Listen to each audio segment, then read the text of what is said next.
Annyeonghaseyo 여러분, сәлем достар, сіздермен мен Асел және Kimchi TV. Біз жетістіктерді осы шаққа, өткен шаққа айналдыруды үйрендік, ал бүгін соңғы, яғни келер шаққа айналдыруды үйренетін боламыз. 15-ші сабақтағы келер шақ жалғаулары сәл басқаша, бірақ әдеттегідей 3 сөйлеу стилі, яғни вежливо неофициально, официально және қарапайым стильдерге, жетістіктерге жалғау арқылы келер шақты айналдырып көрсететін боламын. Достар, енді келер шақ дегеніміз корей тілінде мере хёң деп айтылады. Және бұл жерде бірінші өтетіміз вежливо неофициальный стиль. Бұл сөйлеу стилі қай кезде қолданылатын еді? Танымайтын және үлкен адамдармен сөйлесіп жатқан кезде қолданылатын сөйлеу стилі. Және бұл жерде келер шақпен сөйлем сөз айтқымыз келсе, илгойо және илгойо деген жалғаулар жалғанады. Енді қай кезде илгойо, қай кезде илгойо жалғаулар жалғанатынын енді айтып түсіндіретін боламын. Бірінші етістік пачимге немесе дауыссыз әріпке аяқталса, онда илгойо жалғауы жалғанады. Ал егер керісінше етістік дауысты әріпке аяқталса, онда илгойо жалғаулар жалғанады екен. Енді әр етістікке осы жалғауларды жалғап келер шақты құрап көрейік. Міне достар, ережесін айтып түсіндірдім. Енді соларға етістіктерге, сын есімдерге осы келер шақ жалғауларын илгойо немесе илгойо жалғаулар жалғап көрейік. Яғни мокта жеу деген сөз, мұнда да түсіп қалады. Сосын қай жалғау жалғанады? Мок деген түбірінде к дауыссыз әріпке аяқталып тұрғандықтан могыл койо жеймін, алдағы уақытта жеймін деген сияқты етіп осы жалғау жалғанады илгойо. Келесі хада бірдеңені істеу деген сөз, мұнда да түсіп қалады. Аға аяқталып тұрғандықтан, дауысты әріпке аяқталып тұрғандықтан, илгойо жалғанады да, сонда хал койо істеймін алдағы уақытта деп аударылып тұр. Сосын чотта, яғни жақсы деген сөзде мұнда та түсіп қалады. Не себепті ил жалғанып тұр? Себебі дауыссыз әріп, сонда чол койо жақсы боламын деп аударылады. Келесі итта, бұл жерде де мұнда дауыссыз әріпке аяқталып тұр, сол себепті ирил койо оқимын алдағы уақытта деп тұр.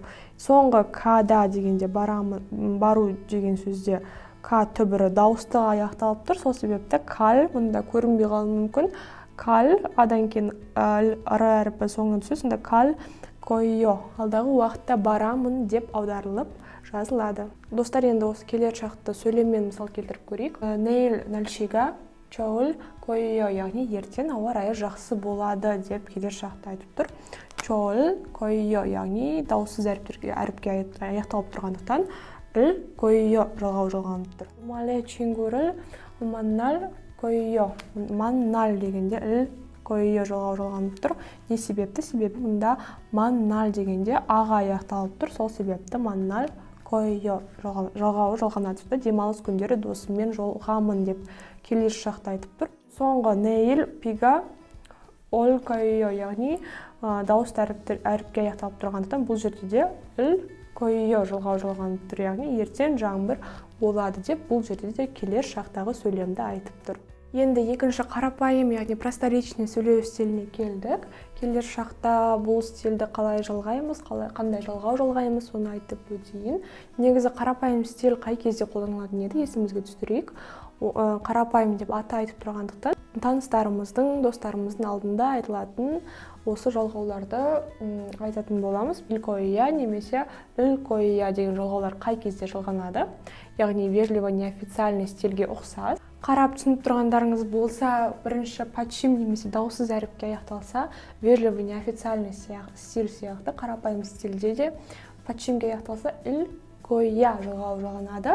Ал вежливо неофициальный стилде илгойо жалғанушы еді ғой.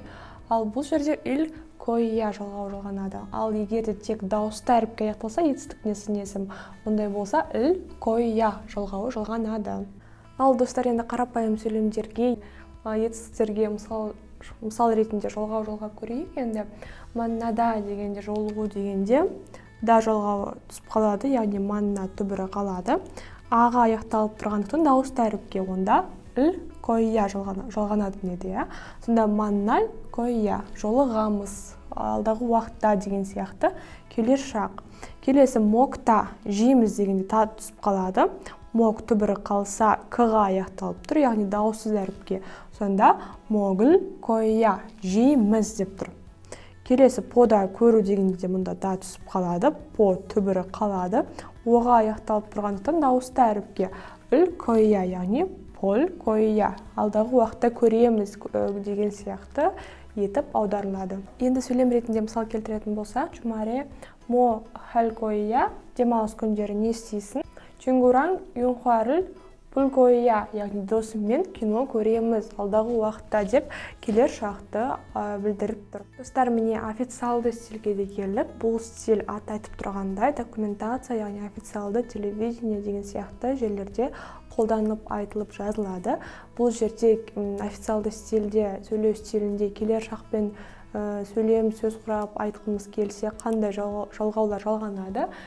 Илкомника немесе илкомника қай кезде қай жалғау жалғанады, ол да түсінікті шығар, бірақ сонда да айтып өтемін. Достар, мінекей, егерде етістік немесе сын есім подчимге немесе дауыссыз әріпке аяқталса, илкомнида немесе илкомника деп жалғанады, ал керісінше дауысты әріпке аяқталып тұрса, етістік не сын есім ондай болса, илкомнида немесе илкомника деген жалғаулар жалғанатын болады. Достар, міне енді осы официалды стильдің жалғауларына, етістіктеріне мысал келтіріп өтейік. Мокта жеу дегенде та түсіп қалады да. Могыл комнида немесе могыл комника деген жалғау жалғанып тұр. Не себепті? Себебі түбірінде к дауыссыз әріпке аяқталып тұрғандықтан ил комнида. Сонда могыл комнида. Екіншісі хада істеу дегенде да түсіп қалады, ха түбірі қалады. Аға аяқталып тұрғандықтан хал комнида, яғни хал комнида немесе хал комника деп аударылады. Және соңғысы маннада дегенде да түсіп қалады, манна түбірі қалады.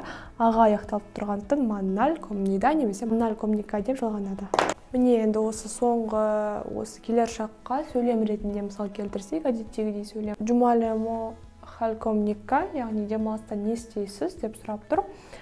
Чибесо суил комнида, яғни үйде демаламын деп жауап беруге болады. Бұл жерде ил комнида дауыстыға аяқталып тұрған соң, мұнда да дауыстыға аяқталып тұрған соң, осы ил комнида, ил комника жалғаулар жалғанған. Достар, енді сіздерге тапсырма мұнда тұрған үш етістікке осы бүгінгі өткен келер шақтың үш сөйлеу стиліндегі жалғауларын жалғап, сөйлем құрап немесе жай ғана осы сөздің қасына дұрыс керекті жалғауын жалғап қойсаңыздар болады. Машида ішу, ирада жұмыс істеу және салда өмір сүру деген сөз. Достар, мінекей осымен біз бірінші деңгейді аяқтадық десек те болады. Яғни барлығын білеміз, қарапайым сөздерді, керекті етістік, септік жалғауларын, осы шақ, өткен шақ, келер шақта сөйлем құрауды білетін болдық. Енді бүгінгі осы 15-ші келер шақты аяқтадық. Мінекей сабақ пайдалы және түсінікті болды деген ойдамын. Тағы да сұрақтарыңыз, түсінбеген жағдайларыңыз болса, менің инстаграм парақшама директке немесе комментарияға жазсаңыздар, міндетті түрде қарап, жауап беріп, көмектесуге тырысамын. Сіздермен болған Әсел Они, келесі кездескенше, аньян!